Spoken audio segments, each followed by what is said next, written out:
హల్లెలూయా, హల్లెలూయా. మంచిదిన దేవుడు మన పట్ల అనేకమైన విధాలుగా దేవుడు కృప చూపిస్తూ ఉన్నాడు. మనము ప్రతి వారము ధ్యానం చేస్తున్న ఆ వాక్యాన్ని బట్టి యాకోబు వంశములను గురించి ధ్యానిస్తూ వచ్చాం కదా. అయితే ఇప్పుడు మరి దాన్ని కంటిన్యూ చేద్దాం. యాకోబు కుమారులు 12 మంది కుమారులలో ఎంతమందిని ధ్యానించాం మనం? అమ్మా 7 ధ్యానం చేశాం. ఇప్పుడు ఎన్నో వ్యక్తి? ఈ 8వ వ్యక్తి.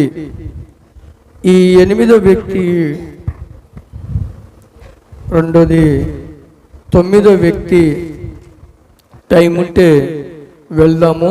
టైంని బట్టి 8వ వ్యక్తిని ధ్యానిద్దాం, 9వ వ్యక్తిలోకి వెళ్దాం. ఓకేనా? హల్లెలూయా. ఈ 8వ వ్యక్తికి కలిగిన పేరేంటి నాన్న? అమ్మా చూద్దాము. 8వ అబ్బాయి పేరేంటి? 8వ అబ్బాయి ఆషేరు.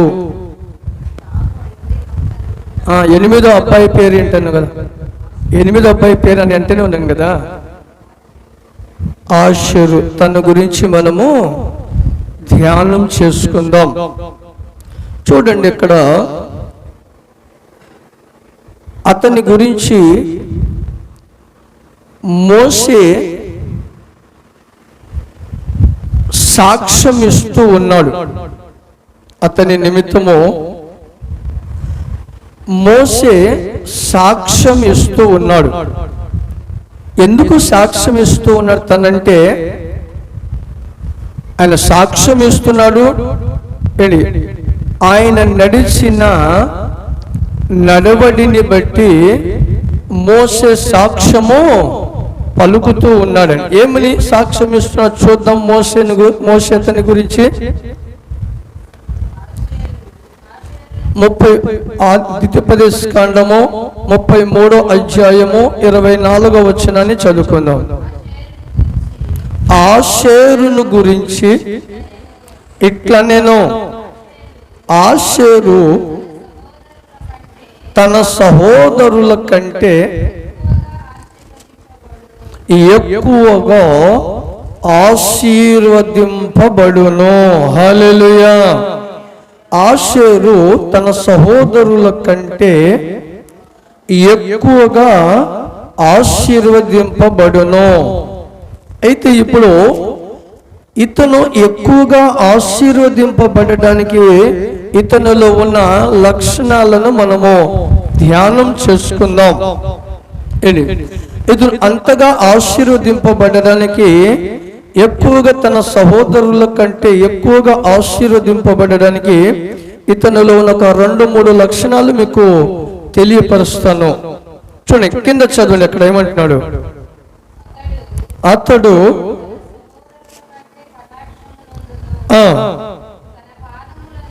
తన పాదములను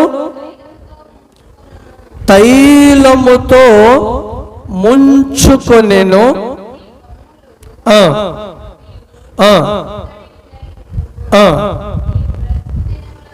నీవు బ్రతుకు దినములలో నీకు విశ్రాంతి కలుగును. చాలు. నీవు బ్రతుకు దినములలో నీకు విశ్రాంతి కలుగును, నీకు విశ్రాంతి కలుగును అని చెప్పాడు.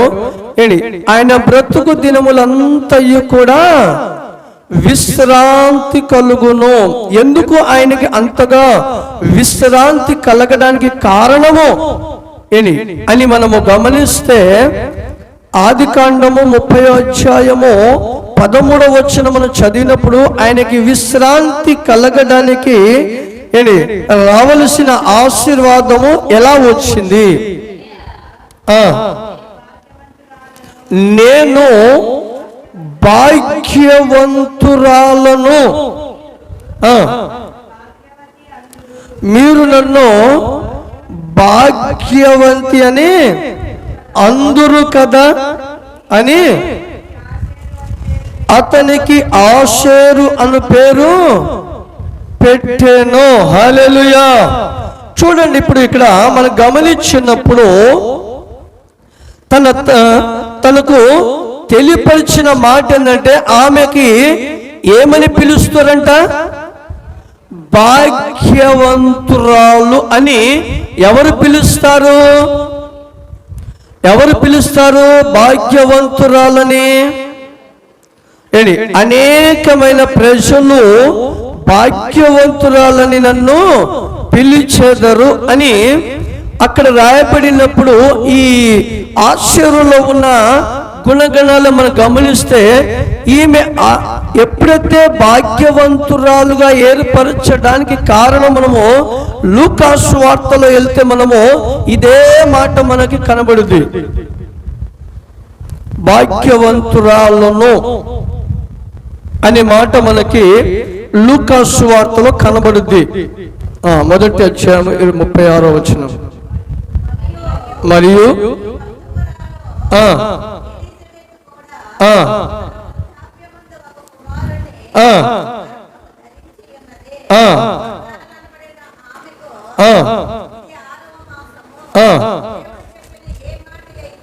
ఏ మాట అయినను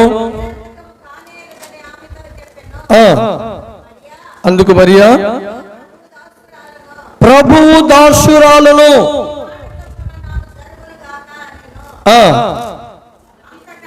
అంతటా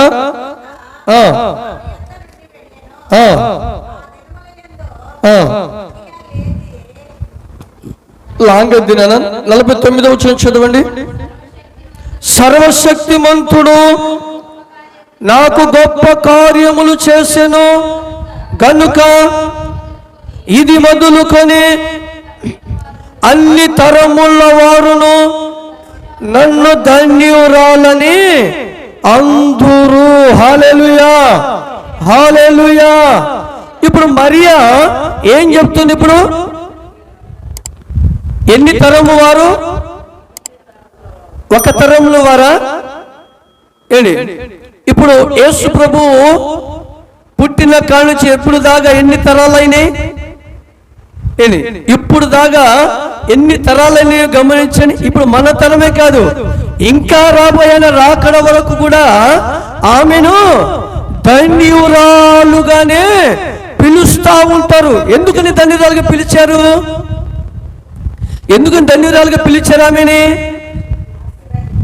యేసు ప్రభును కనింది కనుక ఆమె ధన్యురాలని పిలువబడింది.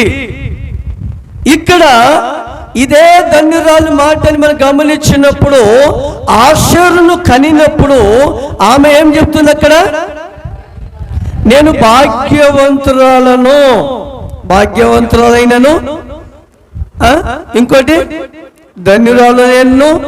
ఈ 4-5 రకాల భాషలు కలిస్తే అన్ని ఒక జాతికి పోల్చబడినవే. దేవునికి స్తోత్రం, హల్లెలూయా.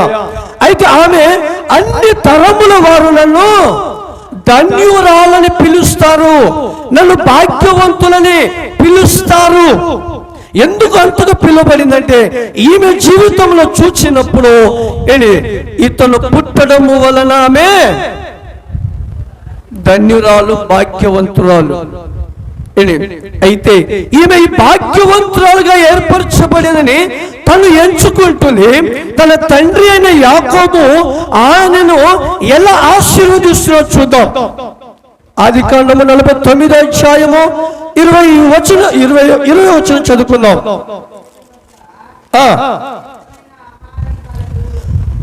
ఆషేరు దగ్గర శ్రేష్టమైన ఆహారము దొరుకును. శ్రేష్టమైన ఆహారం అంటండి.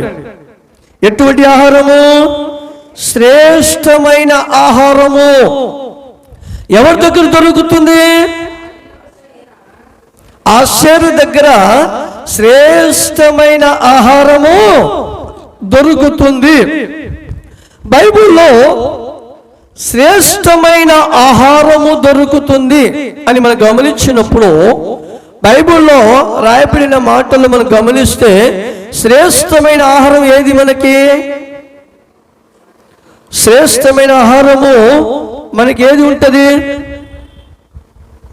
చెప్పాలి అమ్మా? దేవుని వాక్యము శ్రేష్టమైన ఆహారము. హల్లెలూయా. ముగ్గురు వ్యక్తులు మూడు రకాలుగా చెప్పారు. తనలో మోసేమో తన జీవితంలో చూసిన చరిత్ర అంతా చూసి ఏమని పిలిచాడు? ఆయనకి మోషేని ఏమని పిలిచాడు? అతనికి సహోదరుల అందరికంటే ఎక్కువగా ఆశీర్వదింపబడుతున్నాడు.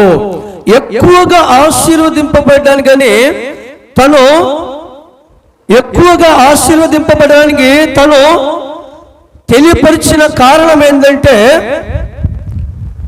తనకు తల్లిగా ఏర్పరచబడినామే బయలుపరిచిన మాట ఏంది? నేను భాగ్యవంతురాలుగా ఏర్పరచబడ్డానంటే అతను పుట్టడము వలన భాగ్యవంతురాలుగా ఈమె ఏర్పరచబడింది. తన తండ్రి అంటున్న మాట ఏంటంటే అతనిలో శ్రేష్టమైన ఆహారం ఉంది. దేవునికి స్తోత్రం. ఎందుకు ఇలా చెప్పగలిగారంటే శ్రేష్టమైన ఆహారం ఉంది. ఈ ఆహారము ఎవరి దగ్గర ఉంటుందో ఆ కుటుంబము ధన్యులుగా ఏర్పరచబడతారండి. ఏ కుటుంబంలో ఆహారం ఉంటుందో ఆ ఇంట్లోనూ ఆ మనుషులను కూడా సంతోషము ఉంటుందండి. అందుకనే మోషే కూడా తెలియపరిచాడు కదా తనని గురించి, ఇదిగో ఇతను జీవించే కాలం అంతా కూడా ఇతను విశ్రాంతి పొందును. దేవునికి స్తోత్రాలు. విశ్రాంతి పొందాలంటే ఏమి రావాలి? వారిలో విశ్రాంతి కలగాలి మనలో. అంటే మనలో ఏముండాలి? శ్రేష్టమైనది ఉండాలి. శ్రేష్టమైనది ఉండాలి. శ్రేష్టమైనది మనకి ఏది ఉంది? ఆహారము. ఆహారము లేని వారిని గురించి కూడా ఒక విషయం చెప్తాను. యేసు ప్రభు సువార్త ప్రకటిస్తున్న సందర్భంలో ఒక చిన్న పాప చనిపోద్ది. యేసు ప్రభు సువార్త ప్రకటిస్తున్న సందర్భంలో ఆ ప్రాంతంలోకి వెళ్తున్నప్పుడు ఒక చిన్న పాప చనిపోద్ది. చనిపోయిన తర్వాత ఆ పాపను లేపి ప్రభు చెప్పిన మాట ఏంటంటే ఆమెకి ఆహారము పెట్టండి. దేవునికి స్తోత్రం. హల్లెలూయా. ఏం పెట్టమన్నాడు ఆయన? ఆహారము పెట్టమన్నాడు. ఏ ఆహారం పెట్టమన్నాడు? ఆయన దగ్గర ఏ ఆహారం ఉంది? ఆత్మీయ ఆహారము అతని దగ్గర ఉన్నది. ఆత్మీయ ఆహారము లేకపోతే ఆ వ్యక్తి చనిపోతాడు, ఖచ్చితంగా వాక్యం చెప్తాడు. ఇప్పుడు ఆ పాప చనిపోవడానికి కారణం ఏంటి? ఆహారము లేకనే చనిపోయింది పాప. అందుకనే ప్రభు ఆ చనిపోయిన ఆమెని లేపి ఎమ్మటే ఈమెకి భోజనము పెట్టండి. భోజనము లేకనే ఈమె చనిపోయింది. అందుకనే మనము కూడా అక్కడ తన తండ్రి ఏమంటాడు? యాకోబు ఏమంటున్నాడు? ఇతని దగ్గర శ్రేష్టమైన భోజనము ఉంది. దేవునికి స్తోత్రాలు. శ్రేష్టమైన భోజనం ఉంది కాబట్టి ఆ భోజనము ఎవరెవరికి ప్రాప్తిస్తుందంట? చదువు. రాజులకు తగిన భోజన పదార్థములను అతడు ఇచ్చును. హల్లెలూయా. చూశారు ఇక్కడ ఏ భోజనం ఉందంటే అతని దగ్గర? రాజులు భోజనము చేసే భోజనాలు అతని దగ్గర ఉన్నాయి. అంటే రాజులు ఏ భోజనం చేస్తారు? ఇప్పుడు రాజు దగ్గర లేని భోజనాలు ఏవి ఉన్నాయి? ఏమైనా కొద్దుగుందా రాజు దగ్గర? శరీరానికి సంబంధించిన భోజనాలు రాజు కొదువుందా? ఏమి కొదవలేదు ఆయనకి. ఏ కోణాల నుంచి చూసిన ఆయనకి సమృద్ధి. చివరికి బంగారం తిన్నా కానీ కడ్డీలే ఉంటాయి వెనకాల.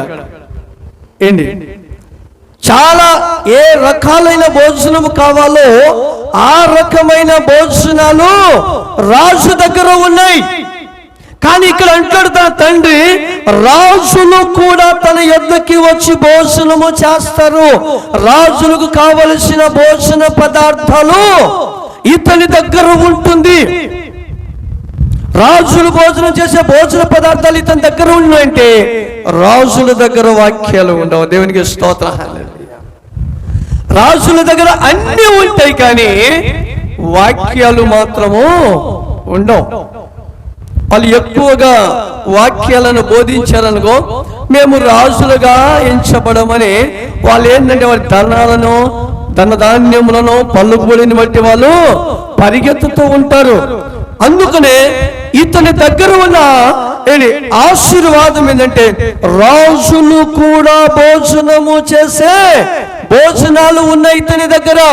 అయితే ఈ అష్షారు ఇతని దగ్గర ఎంత భోజనం ఉందంటే ఆయన అంత విశ్రాంతి పొందడానికి కారణం ఏంటంటే ఆయనలో ఉన్నది కూడా మనలో ఉండాలి. హల్లెలూయా. ఆయనలో ఉన్నది మనలో ఉండాలి. ఎప్పుడైతే మనము అది ఉంటుందో సంఘము ఏమని చెప్పుద్ది తెలుసా? ఆ వాక్యము మనలో ఉంటే సంఘం ఏమని బయలుపరచు తెలుసా? నేను ధన్యురాలను. తన తల్లి ఏం చెప్పింది? నేను ధన్యురాలను. వాక్యము కలిగి ఉన్న వాక్యము కలిగి ఉన్న మనము, సమృద్ధి కలిగి ఉన్న మనము, వాక్యాలు మనలో సమృద్ధిగా ఉంటే సంఘము ఏమని ఎంచబడింది? నేను ధన్యురాలను.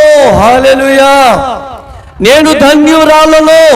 ఎందుకంటే నన్ను పోల్చి వాక్యమనే ఆహారము నా కుమారుల్లో ఉంది. దేవునికి స్తోత్రాలు. వాక్యము మనలో ఉండాలి. వాక్యము లేకుంటే మనము ఎప్పుడు కూడా మనము విశ్రాంతిలోకి ఉండం, సంతోషంగా ఉండం, సమాధానంగా ఉండం. వాక్యము మనలో ఉందనుకో. ఒక సందర్భంలో ఒక వ్యక్తి సాక్ష్యం ఇచ్చాడు.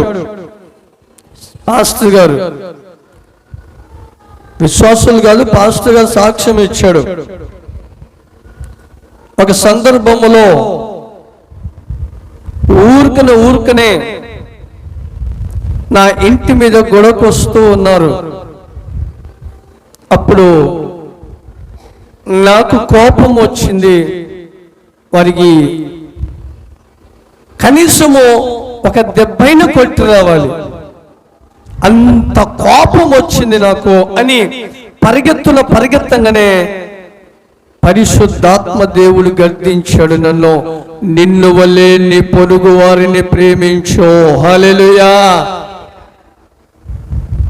నిన్ను వలె నీ పొరుగు వారిని ప్రేమించు అని ఆ వాక్యము హృదయములో ఎప్పుడైతే తగిలిందో ఎమ్మటి అతను కోపానికి పరిగెత్తున్న వ్యక్తి బోర్ర పడిపోయాను నేను అన్నాడు. దేవునికి స్తోత్రం. హల్లెలూయా.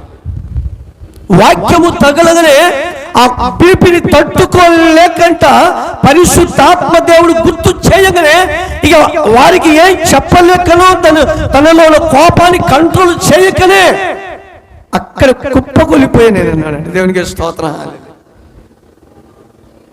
చూసారా?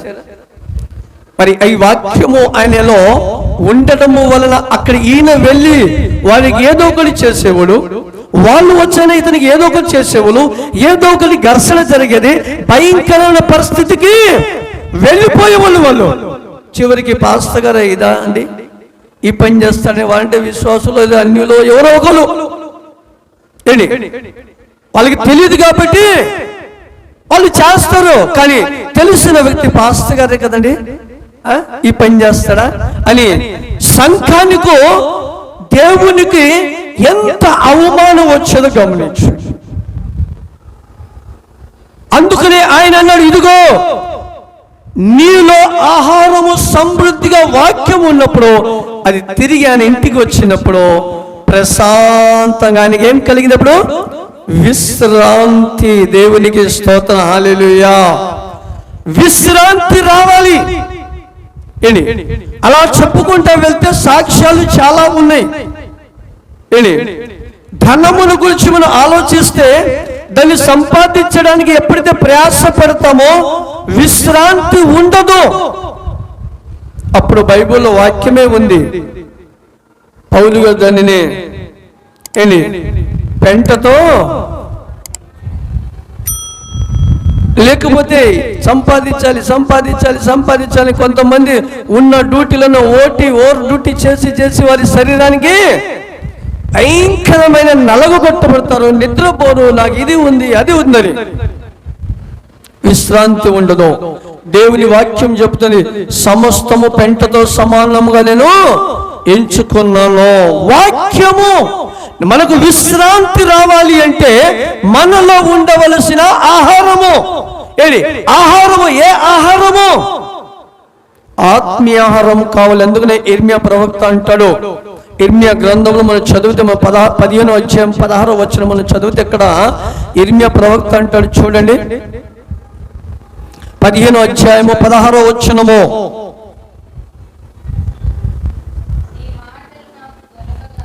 నీ మాటలు నాకు దొరకగా నేను వాటిని పూజించి తిని.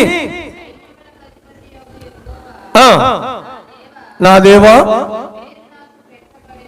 నీ పేరు నాకు పెట్టబడెను కనుక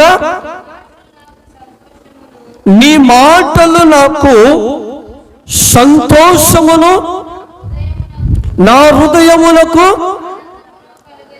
ఆనందమును కలగ చేస్తున్నాయంట. దేవునికి స్తోత్రం, హల్లెలూయా. ఎవరి మాటలు?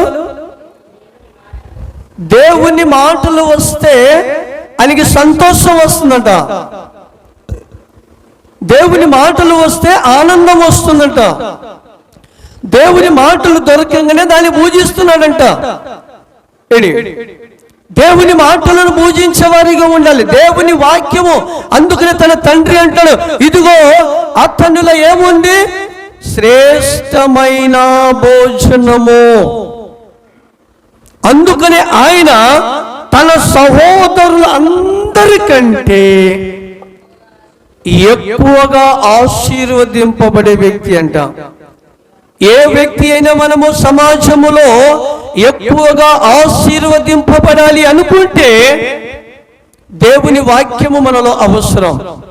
దేవుని వాక్యము మనలో ఎంతగా రగులుతూ ఉంటుందో, దేవుని మాటలు మనలో ఎంతగా మనలో రగులుతూ ఉంటాయో అంతగా ఆశీర్వదింపబడతాం. మనకి మీటింగ్ రోజు ప్యాడ్లు వాయించడానికి వచ్చిన అబ్బాయి సాక్ష్యం చెప్పాడు కదా, ప్రభుని ఎరగంగానే అంతా పోయిందంట. తర్వాత ఎలా వచ్చినాయి? ఇలా మీటింగ్స్లలో వెళ్తా ఉంటే అక్కడక్కడ దేవుడు మాట్లాడేవాడు.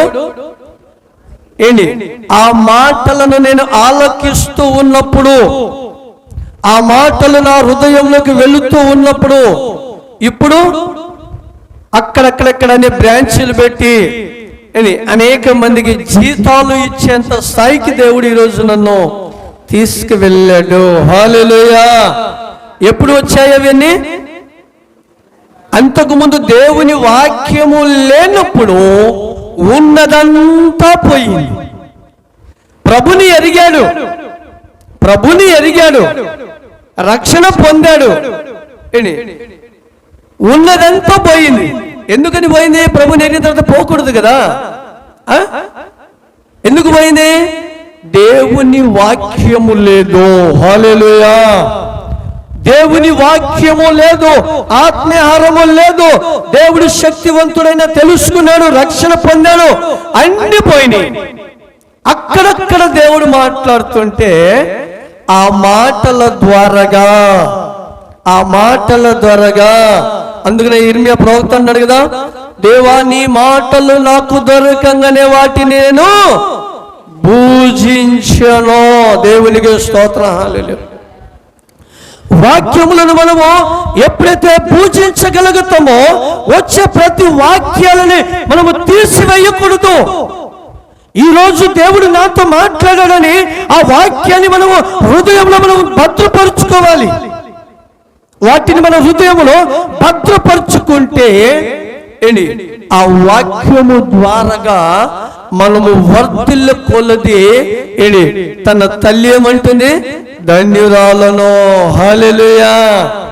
ధన్యురాలను నేను, ధన్యురాలను తల్లి అంటుంది. తండ్రి ఏమంటాడు ఆయనకి? తన తండ్రి ఏమంటున్నాడు? రాజులకు భోజనం ఉంది తన దగ్గర. దేవునికి స్తోత్రం. హల్లెలూయా. రాజులకు మన దగ్గర భోజనము, రాజులకు ఇచ్చే భోజనము శ్రేష్టమైన భోజనము. మన దగ్గర ఏ భోజనాలు ఉన్నాయి? వాక్యమనే ఆహారము మన దగ్గర ఉండాలి. దేవునికి స్తోత్రాలు. వాక్యము ప్రతిరోజు మనలో ఉండాలి. మనలో రగులుతున్నారు. ఏం చేయాలని మనం ఎప్పుడైతే బలహీనులు అవుతూ ఉంటామో మనల్ని బలపరిచేదే వాక్యం. మనల్ని బలపరిచేది వాక్యము.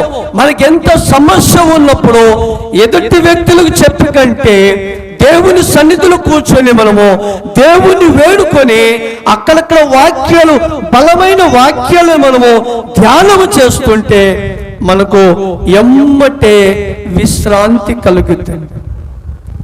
విశ్రాంతి కలుగుద్ది. వాక్యము లేనందుననే అనేకమైన రకాలుగా అనేకమైన వాళ్ళు పాపం చేస్తున్నారు. ఈ రోజులో మీరు గమనించండి. వాక్యము లేని వాళ్ళు అనేకమైన రకరకాలైన పాపములు చేస్తూ ఉన్నారు. కానీ దేవుని వాక్యము మనకు ఉంది కాబట్టి, దేవుని వాక్యము మనలో ఉంది కనుక మనము ఈ రీతిగా మనం విశ్రాంతిను పొందుతూ ఉన్నాము. దేవునికి స్తోత్రం. హల్లెలూయా.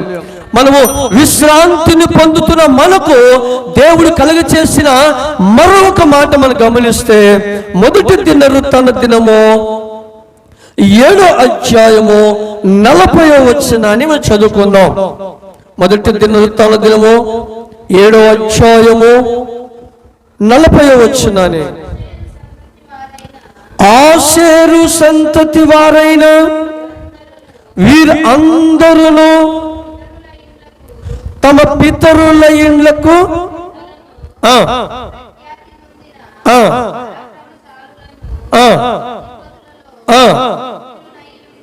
హల్లెలూయా. ఇక్కడ ఈ మాట ఎట్లుందో చూశారండి. వాక్యము ఎప్పుడైతే వారి హృదయములో ఉంటుందో, వాక్యము వారిలో ఎప్పుడైతే ఉంటుందో, ఈ ఆత్మీయాహారం ఎప్పుడైతే ఉంటుందో, ఆ వాక్యానుసారంగా ఎప్పుడైతే వాళ్ళు నడిపింపబడుతూ ఉన్నారో, వారిలో ఉన్న వారి వంశస్థులు ఎలా ఉన్నారంటే, వాళ్ళు గట్టిగా చదవాలా, పరాక్రమశాలులను అధిపతులలో చూశారండి. అధిపతులలో ముఖ్యమైన వాళ్ళు అధిపతులలో ముఖ్యమైన వారు చూశారు. వారిలో ఎప్పుడైతే ఈ ఆత్మీయాహారం ఉందో, దానియేలు కూడా తన స్నేహితులలో ప్రాముఖ్యమైన ఒక నలుగురులలో దానియేలు ప్రాముఖ్యమైన వ్యక్తి. హల్లెలూయా. అతనిలో ఏముంది? దేవుని వాక్యము. దేవుని వాక్యము దానియేలులో ఉంది కనుక, దేవుని జ్ఞానము దానియేలులో ఉంది కనుక అతనిని ఎలా ఏర్పరచుకున్నాడు? ప్రాముఖ్యమైన వ్యక్తులుగా. హల్లెలూయా. ప్రాముఖ్యమైన వ్యక్తులుగా వాళ్ళు ఏర్పరచబడడానికే, ప్రాముఖ్యమైన వ్యక్తులుగా ప్రతి ఒక్కరు ఏర్పరచబడతారండి. వాక్యము ఎవరిలో ఎక్కువగా ఉంటుందో, వాక్యానుసారంగా ఎవరైతే ఉంటారో సంఘములో చూడండి మీరు, వాక్యానుసారంగా ఉన్న వారిని దేవుడు ఎమ్మటే ఏర్పరచుకుంటాడు. దేవుడు ముందు పిలుస్తాడు వారిని, పిలిచినప్పుడు వాక్యాలను వారి యొద్దకి పంపిస్తూ ఉంటాడు. వాక్యాలను పంపిస్తున్న సందర్భములలో ఆ వాక్యము వారి హృదయంలో ఎప్పుడైతే నిండిపోతుందో అప్పుడు దేవుడు వారిని ప్రాముఖ్యమైన ప్లేస్లోకి నడిపిస్తాడు. వాక్యము చేత ఎప్పుడైతే నింపబడతారో అందుకనే ప్రభు అంటాడు, లాస్ట్ టైంలో తన పునరుద్ధానుడై లేచినప్పుడు అంటాడు ప్రభు, నేను ఇదిగో మీరు సర్వలోకానికి వెళ్ళి సువార్తను ప్రకటించండి, ప్రకటిస్తూ నేను మీకు ఏ ఏ విషయాలు చెప్పాను గమనించారా? నేను మీకు ఏ ఏ విషయాలు చెప్పానో ఆయా విషయాలన్నీ ప్రకటన చేయండి. దేవునికి స్తోత్రం, హల్లెలూయా. ఎప్పుడైతే వాళ్ళు ఆ 3.5 సంవత్సరాలలో దేవుని అద్భుతాలను వాక్యములతో వాళ్ళు నింపబడినప్పుడు ఇప్పుడు వారితో అంటున్నాడు ఆయన, మీరు వెళ్ళి నేను మీకు ఏది బోధించాను అదే. ఇంకో రెండోది కలపొద్దు, బైబిల్లో ఏది కూడా మీరు కలపొద్దు, తీసివేయకూడదు. నేను చెప్పిన వాటిలో మీరు ఏది కూడా కలపకూడదు, తీసివేయకూడదు. నేను చెప్పినయా మీరు బోధించండి. మరి తనతో పాటు ఇంకా చాలా మంది ఉన్నారు కానీ వారిని గురించి సిలువలో ఒక మాట వాడాడు. వాళ్ళు వాక్యము చేత వాళ్ళు నింపబడల, వాక్యము చేత వాళ్ళు నింపబడల. వాక్యము చేత ఎప్పుడైతే నింపబడలేదో అప్పుడు ఆయన తన తండ్రిని వేడుకుంటున్నాడంటే, అయ్యా వీళ్ళు ఏం చేయుచున్నారో ఎరగలేకపోతే. ఎందుకు ఎరగలేకపోతున్నాను? వాక్యం వారిలో లేదు. హల్లెలూయా. వాక్యము వారిలో లేదు. అందుకనే వీరికి ఏం చేయి, నువ్వు క్షమించు. దేవునికి స్తోత్రం, హల్లెలూయా. వీరిని క్షమించు, క్షమించు అని తెలియపరుస్తున్నాడు. మరొక సందర్భంలో వెళ్ళినప్పుడు మనము ద్రాక్ష చెట్టును అంజురపు చెట్లను ఉన్నప్పుడు కూడా ఒక ఉపమానం వాడబడి ఉంది. అక్కడ ఆ వాక్యములను అందిస్తున్న తోట మాలిని వచ్చి అంటున్నాడు, అయ్యా ఇతనికి 1 సంవత్సరము ఉంచు, 1 సంవత్సరం ఉంచు, దాని తర్వాత నీ ఇష్టం, దాని తర్వాత నీ ఇష్టం. 3 సంవత్సరాలు బోధించను, 1 సంవత్సరం అవకాశం లేని ఎడల నీ ఇష్టం. అంటే మనం అలాగనే ఉండిపోకూడదు, మనం అలాగనే ఉండిపోకూడదు. ఆయన వాక్యాన్ని వింటున్నప్పుడు ఆ వాక్యము మనలో పెట్టుకొని మనము రాజులకు భోజనం ఇచ్చేవారిగా ఉండాలి. హల్లెలూయా. అర్థమైంది? ఇప్పుడు వాక్యము, ఈ భోజన పదార్థాలు మనము రాజులకు ఇచ్చేవారిగా ఉండాలి. మాకెందుకులే అనుకోకూడదు. మనం ఎప్పుడైతే రాజులకి వాక్యం అందించామనుకో అప్పుడు ఎలా ఏర్పరచబడతాం? మనం రాజుల కంటే హీనంగా ఉంటామా, రాజు కంటే గొప్పగా ఉంటామా?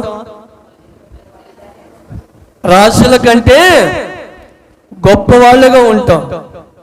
రాజులే వారి దగ్గరికి వచ్చి భోజనం చేశారంటే, రాజులకి భోజనం పెట్టే వారికి అంటే మనము రాజులు ఎవరింటికి వెళ్తారు? వారికంటే ముఖ్యమైన వారి దగ్గరికి వెళ్తారు. వారికంటే తక్కువ దగ్గరికి ఎప్పుడు వెళ్ళరు రాజులు. రాజులు వెళ్ళేది వారికంటే పెద్దవారి దగ్గరే వెళ్తారు. మరి రాజులు పూజించాలని అంటే రాజుల కంటే మనం ముఖ్యం వాళ్ళమా, రాజుల కంటే తక్కువ ఉన్న వాళ్ళం? మనం వాక్యాన్ని బోధిస్తే వాక్యము మనలో ఉండి మనం బోధిస్తే రాజుల కంటే గొప్పలా, రాజు కంటే తక్కువలమా? రాజుల కంటే గొప్పవాళ్ళం.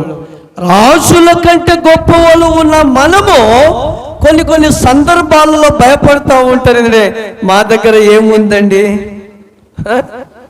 మా దగ్గర ఏముందండి, మేమంత గొప్పలమా, మేమంత గొప్పలమా అనుకుంటారు. కానీ మనము మన వైపు ఎప్పుడు చూడకూడదు, మన వైపు మనం ఎప్పుడు చూడకూడదు. ఇది ఒక పరిస్థితుల్లో దావీదు కుమారుని పక్కన ఒక వ్యక్తి వచ్చి సలహా ఇచ్చాడు. ఏంటి, నీవు మీ నాన్నని కానీ చంపేస్తే నీవే రాజు అవుతావు, ఏంటి నీవే రాజు అవుతావు అన్నప్పుడు ఆయన ఏమన్నాడు గుర్తుందా? ఆయన ఏమన్నాడు? అవును, నేను చంపేస్తే నేనే రాజునవుతాను అని తన వైపు చూడేశాడు. ఆయన తన వైపు చూడలా, తండ్రి వైపు చూశాడు. పిచ్చోడా, మా నాన్న అంత వెర్రివాడిగా ఆలోచించబోకు, ఎక్కడ ఎలా ఏం చేయాలో అది చేసేస్తాడు అంటాడు ఆయన. దేవునికి స్తోత్రం, హల్లెలూయా. ఎవరి వైపు చూశాడు ఆయన? తండ్రి వైపు చూశాడు. మా నాన్నంతా వెర్రివాడిగా తీసేవోకు, మా నాన్నంతా పిచ్చోడు కానీ ముసోడు అయిపోయాడు, చేత కదా అనుకున్నావేంది, లేస్తా నన్ను ఎక్కడ వేస్తాడో తెలియదు నీకు. దేవునికి స్తోత్రం, హల్లెలూయా అని తన తండ్రి వైపు చూశాడు. అందుకనే పౌలు గారు అంటాడు, నేను గురు చూడని వారి వల్లే పరిగెత్తు వాడను. తన గురి ఎవరి వైపు ఉంది? తన తండ్రి వైపే.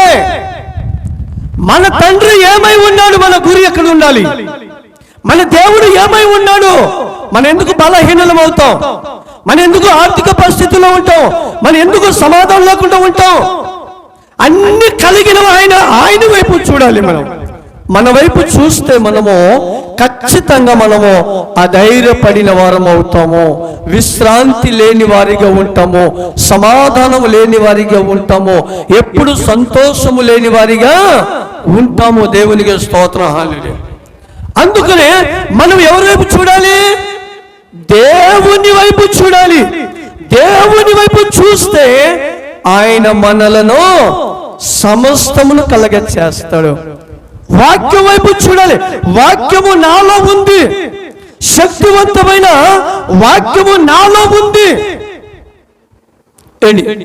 నాలో ఉంది కనుక ఆ వాక్యం అంట, ఆ వాక్యములో మనలో ఉన్నప్పుడు, ఆ వాక్యము దేవుని వైపు మన మనసును ఉంచినప్పుడు మనలను ప్రాముఖ్యమైన వ్యక్తులుగా ఏర్పరచబడతాం మనం. దేవునికి స్తోత్రం. అందుకని దినవృత్తాంత దినము తెలియపరిచిన మాట అండి, మనం ఎటువంటి వారం అంటే మనము అధిపతులాగానో ప్రాముఖ్యమైన వ్యక్తులులాగా. ప్రాముఖ్యమైన వ్యక్తులు మనము, ప్రాముఖ్యమైన వ్యక్తులు మనము. మన విలువ ఇంకా మీరు గ్రహించలేకపోతున్నారు. మన విలువ ఎంత ఉందో మీరు గ్రహించలేకపోతున్నారు. అంత విలువ కలిగిన వారు మనము. మన దగ్గరికి రావాలంటే భయపడాలా? ఏ వ్యక్తిని మన దగ్గరికి రావడానికి భయపడాలా? అటువంటి ఆ విలువ కలిగిన మనము, అంత ఘనత కలిగిన మనము, రాజులకి భోజనము పెట్టే స్థాయిలో ఉన్నవారు మనము. హల్లెలూయా. రాజులకి భోజనం పెట్టే స్థాయిలో ఉన్న మనము.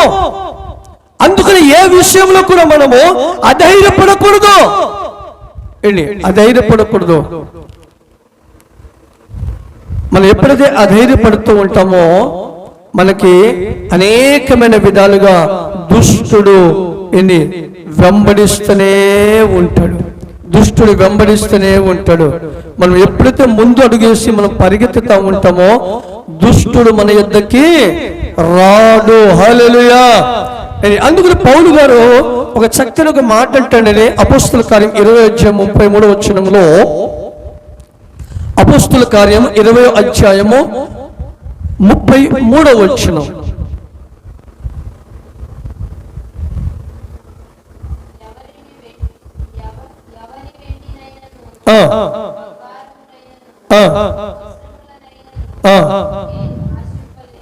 నేను ఆశించలేదు, నా అవసరముల నిమిత్తము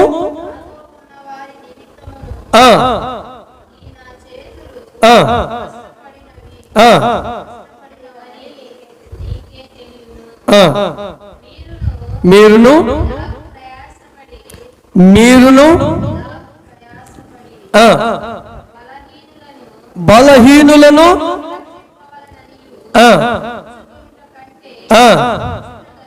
హల్లెలూయా పుచ్చుకొనుట కంటే ఇచ్చుట ధన్యము. రాజులకు కూడా ఏమిస్తున్నాడు? ఆహారమును ఇచ్చే వ్యక్తి ఇస్తున్నాడా, రాజు దగ్గర తీసుకుంటున్నాడా? అమ్మా, రాజులకు ఇచ్చే భోజనం అతని దగ్గర ఉంది. రాజుల దగ్గర పొందిన ఒక వ్యక్తి, పుచ్చుకోవాలని ఆలోచించిన వ్యక్తి, అవసరాల నిమిత్తము పుచ్చుకోవాలనుకున్న వ్యక్తి శాపగ్రస్తుడయ్యాడు. బైబిల్లో అందరికీ తెలిసిన వాడే. రాజు దగ్గర తీసుకొని నష్టపోయాడు. రాజుకున్న కుష్ఠరోగము తెచ్చుకున్నాడు. రాజులకు దగ్గర తీసుకునే వారిగా ఉండకూడదు. మనం ఎటువంటి వారిగా ఉండాలి? ఇచ్చేవారిగా ఉండాలి. దేవునికి స్తోత్రం, హల్లెలూయా. ఇతనులో ఏముంది? ఇప్పుడు ఇక్కడ ఆశ్చర్యంలో ఏముంది? ఇచ్చే మనస్సు. దేవునికి స్తోత్రం, హల్లెలూయా. అందరికీ ఇచ్చేవాడు ఇతను, తీసుకునేవాడు కాదు. గమనించండి మీరు. ఇంకా ఇచ్చేవాడు సంతోషంగా ఉంటాడా? పుచ్చుకునేవాడు సంతోషంగా ఉంటాడా? ఇచ్చేవాడే ఎప్పుడైనా సంతోషంగా ఉంటాడు. పుచ్చుకునేవాడు మాత్రము సంతోషం ఎప్పుడు ఉండడు. పుచ్చుకునేవాడు సంతోషంగా ఎప్పుడు ఉండడు. బాధపడకుంటే ఒక మాట చెప్తాను. నేను పెళ్లి ఫంక్షన్లో నేను ఒక చోట వెళ్ళా. పెళ్లి ఫంక్షన్లో ఒక చోట వెళ్ళా నేను. భోజనానికి బఫే సిస్టమ్ పెట్టారు వాళ్ళు. ముందెళ్ళి పెట్టుకొని వచ్చారు. తీసుకొచ్చి నేను ఎక్కడే భోజనం చేస్తున్నా, మొక్కలుగా అన్ని తినేసేసాడు. అన్నం తీసుకెళ్ళి మళ్ళీ అక్కడ పడేసేసాడు. మళ్ళీ క్యూలో నిలబడ్డాడు. పుచ్చుకునేవాడికి ఉన్న అలవాట్లు. మళ్ళీ క్యూలో నిలబడ్డాడు. 3 సార్లు తిన్నదాకా నేను తినేవాడిని కూడా తినకుండా వీడిని ఎంతవరకు తింటాడో వీడి నేను గమనిస్తూనే ఉన్నా. నేను దేవునికి స్తోత్రాలు. అలాగనే చూస్తున్నా. అక్కడ కూడా ఆయన పాపం పెళ్లి భోజనాలకి మటన్ పెట్టాడు, చికెన్ పెట్టాడు, సేపుడు పెట్టాడు, 3 రకాలు పెట్టాడు. 3 రకాలకి 3 సార్లు వెళ్ళాడు. దేవునికి స్తోత్రాలు. ఇది పుచ్చుకునేవాడా, ఇచ్చేవాడా? పుచ్చుకునేవాడికి ఎప్పుడు సంతోషం ఉండదు. గమనించండి. ఇచ్చేవాడు సంతోషిస్తాడు. తన దగ్గర ఉన్నది ఇచ్చేసాడు అనుకో, తను సంతోషంగా ఉంటాడు. ఇప్పుడు మీరు ఎక్కడైనా పుట్పొట్ మీద పేదలు, వృద్ధులు ఆకలితో అల్లమట్టిస్తుంటారు చూడు, అప్పుడు కొద్దిగా అన్నం తీసుకెళ్ళి మీరు అన్నం వాళ్ళకి పెట్టండి. వాళ్ళు అన్నం తింటా ఉంటే మన హృదయంలో ఎంత ఆ ఉప్పొంగు వస్తూ ఉంటుందో చూడండి. వాళ్ళు భోజనం చేస్తూ ఉంటే, వాళ్ళు భోజనం తింటా ఉంటే మన హృదయంలో ఎంత సంతోషం వస్తుందో. సంతోషం వస్తే వాళ్ళు భోజనం చేస్తుండే. ఎందుకని? వీళ్ళు ఇచ్చేవారిగా ఉన్నారు కాబట్టి సంతోషంగా ఉన్నారు. ఇచ్చేవారు ఎప్పుడు కూడా సంతోషముగా ఉంటారు, విశ్రాంతిని పొందుతూ ఉంటారు. దేవునికి స్తోత్రాలు. అందుకని పౌలు గారు అంటున్నాడు, ఇదిగో నేను పుచ్చుకున్నట్టు కంటే ఇచ్చుట నాకు మేలు. దేవునికి స్తోత్రాలు. ఇచ్చేవారిగా ఉండాలి. మనం మన ప్రతి పరిస్థితిలో కూడా మనకు కలిగిన వాటిలో మనం ఇచ్చేవారిగా ఉండాలి ప్రభుకి. మనం దేవుడు మనకి ఇచ్చే శక్తి అయినా సరే ఆయనకు ఇచ్చేవారిగా ఉండాలి. వయస్సు దేవుడు మనకి ఇస్తే ఆ వయస్సు కూడా ప్రభుకి మనం ఇచ్చేవారిగా ఉండాలి. అన్నిటిలో కూడా మనము ఆయనకు ఇచ్చేవారిగా ఉండాలి. ఇచ్చేవారిగా ఉంటే మనం ఎప్పుడు కూడా సంతోషముగా కనబడుతాము. హల్లెలూయా, హల్లెలూయా. ఈ అష్షారులో ఏం కనబడి మనకి ఆయనలో ఇచ్చే గుణగణాలు ఉన్నాయి. అది సమృద్ధిగా అతను కలిగి ఉన్నాడు. అది ఎవరు చూశాడు? మోసే చూశాడు. దేవునికి స్తోత్రాలు. తన తల్లేమో తన పుట్టడము వలన భాగ్యవంతురాలని అనుకుంది. తన తండ్రి అంటున్నాడు ఇతని దగ్గర రాజులకు ఇచ్చే భోజన పదార్థాలు ఇతని దగ్గర ఉన్నాయి అని తండ్రి సంతోషపడుతున్నాడు. తనకు నడిపించిన నాయకుడు అతనిలో ఉన్న విషయాలను చూసి ఆయన ఏమంటాడు? ఆయనని బట్టి ఇతడు అనేకులలో శ్రేష్టమైన వ్యక్తిగా ఏర్పరచబడేవాడు. హల్లెలూయా, హల్లెలూయా. అందుకనే మనము శ్రేష్టమైన వ్యక్తిగా ఏర్పరచబడాలంటే ఇచ్చేవారిగా ఎప్పుడు కూడా మనము ఉండాలి. హల్లెలూయా. అయితే ఈ 9వ వ్యక్తి ఎవరున్నానా? 9వ వ్యక్తి ఎవరు? ఇష్మాకరు. ఈ గురించి ధ్యానిద్దామంటారా?